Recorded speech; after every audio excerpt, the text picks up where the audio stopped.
की बशारत सुनाई है। नबी करीम सल्लल्लाहु अलैहि वसल्लम ने इरशाद फरमाया कि जो शख्स अपनी औलाद को एक लफ्ज़ अदब का सिखाए तो एक सा खैरात करने से अफजल है। देखिए ज़ैनब, अदब का दायरेकार बहुत वसी है। अदब अमूमन तहजीब, तकरीम और एहतराम के मायनों में शुमार होता है, लेकिन वालिदैन का अदब, उस्ताद का अदब, शायर अल्लाह का अदब, दीनी किताबों का अदब, कुरान पाक का अदब, अपने बुजुर्गों का अदब, माजूरों का अदब। और देखिए अदब जो है अरबी ज़ुबान का लफ्ज़ है और इसके मायने आदत अपनाने के, आदत डालने के, यानी अच्छे काम करने की तलकीन करना और बुरे कामों से रोकने की तलकीन करना, यानी बुरे कामों से रोकने को से बचाना। फिर हम देखते हैं कि अच्छी गुफ्तगू, बेहतरीन कलाम, हसीन इबारत, रूह और अखलाक की उम्दगी का नाम अदब है। देखिए अदब ये है कि इंसान के अखलाक और किरदार में तक़वा इलाही नजर आए, वो बड़ों की इज्जत करे और छोटों से शफकत से पेश आए। अदब ये है ज़ैनब कि हम पूरी जिंदगी अताए इलाही में गुजारें और गुनाहों से बचें। उम्दा लिबास इंसान को खूबसूरत नहीं बनाता, बल्कि उसका इल्म और अदब जो है उसको खूबसूरत बनाता है। अदब इंसान का शर्फ है, अदब इंसानियत और ईमान की मेराज है।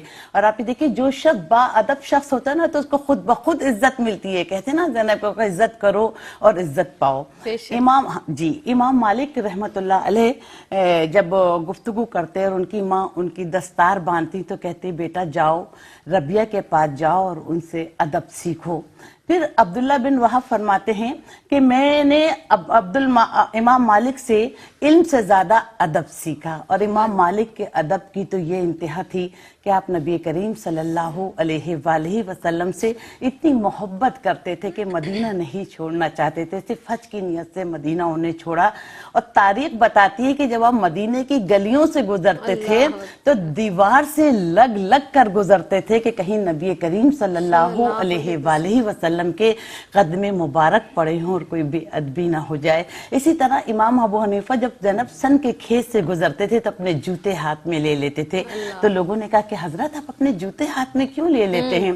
तो उन्होंने कहा कि देखिए सन से कागज बनता है, हो किसी कागज पर कोई कुरानी आयत लिखी गई हो और कोई बेअदबी ना हो जाए। इसी तरह अबू दाऊद ताई फरमाते हैं कि मैं इमाम अबू हनीफा की खिदमत में खिलवत और जलवत दोनों में 20 साल तक रहा, कभी आपको तन्हाई में भी पांव फैलाए नहीं देखा। तो मैंने कहा कि हजरत आप तन्हाई में तो पांव फैला सकते हैं।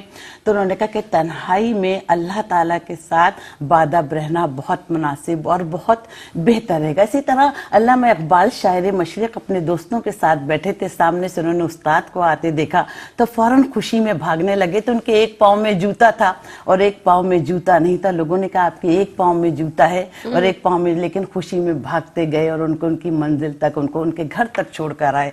तो दुनिया में वही कौमें इज्जत और मर्तबा हासिल करती हैं, वही लोग इज्जत और मर्तबा हासिल करते हैं जो बाअदब होते हैं। इसी के बाअदब बानसीब भी होता है। बेशक बेशक। आप